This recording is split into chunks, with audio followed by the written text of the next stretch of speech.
জয়গুরু দলের সৃজনে আমার প্রণাম, আপনাদের আন্তরিক আনন্দিত জয়গুরু। আচার্যদেব, আমি দুদিন ধরেই নাটমণ্ডপের সামনে ছিলাম, সেই কথাগুলোই বলছি। তো সেরকমই আরেকটি ঘটনা। নাটমণ্ডপে এক গুরু ভাই নিবেদন করলেন, তার মাও সাথে গিয়েছিলেন, যে ছেলেকে বিয়ে করাবে।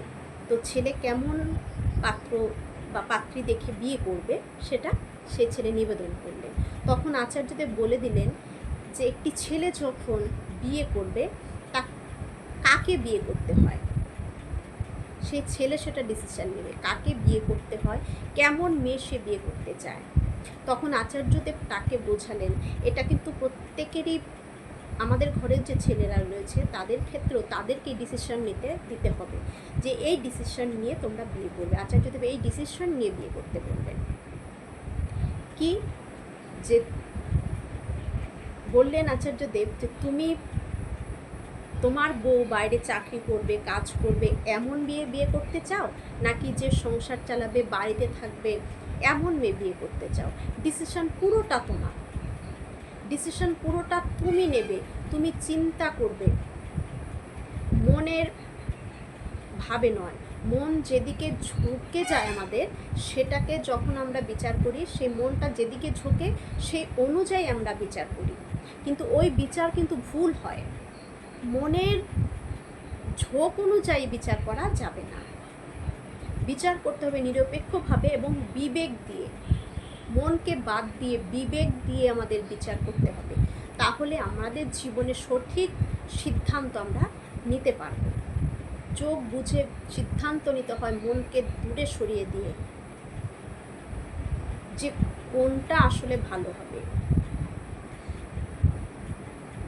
তুমি যদি ওই ছেলেটিকে বললে, তুমি যদি বাইরে, তোমার বউ বাইরে কাজ করবে, চাকরি করবে, এমন যদি বিয়ে করতে চাও, তুমি তাহলে তাই করবে। এখন তুমি বিচার করবে যে তুমি বাইরে চাকরি করা বা বাইরে কোনো কাজ করা মেয়েকে বিয়ে করতে চাও, নাকি ঘরে থাকবে এমন মেয়ে বিয়ে করতে চাও। বা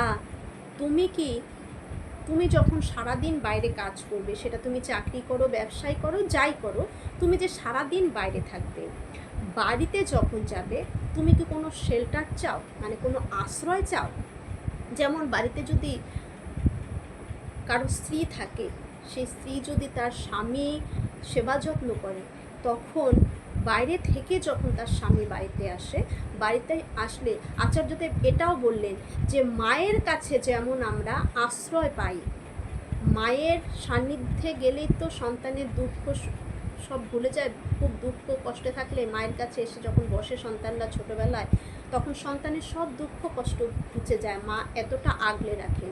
আমাদের এই মেয়েদেরকেও, আমাদের যে স্বামীকেও কিন্তু ওই মাতৃস্নেহেও মাঝে মাঝে আমাদের রাখতে হয়, যাতে তারাও বাইরে থেকে এসে আমার কাছে সে আশ্রয়টা পায়, সে শান্তিটা পায়, যেটা মায়ের কাছে ছোটোবেলা পেত। সেটা আমাদের কিন্তু দিতে হবে আমাদের স্বামীকে। তাহলে তুই এটাই বললেন, আচ্ছা তুই কি চাস, যে সারাদিন খাটাখাটনি করে বাড়ি যখন ফিরে আসবি, তখন বাড়ি ফিরে এসে তুই কি চাস। তুই বাড়ি ফিরে এসে তোর বউয়ের ওই আশ্রয়টা চাস, মায়ের মতন আশ্রয়টি চাস, নাকি বাইরে তো স্ত্রী বাইরে চাকরি করবে, ব্যবসা করবে, কাজ করবে, এরকম চাস যে বাড়িতে এসে সেই আশ্রয়টা তুই পাবি না। তুই কোনটা চাস, কোনটাতে তুই সুখী হবি, যেটা তোর সুখী মনে হবে তুই সেটাকেই বেছে নিয়ে তুই তেমন মেয়েকেই বিয়ে করবি। এটা কিন্তু আমাদের প্রত্যেককে বিবেচনা করতে হবে। জয় গুরু, সবাই খুব ভালো থাকুন।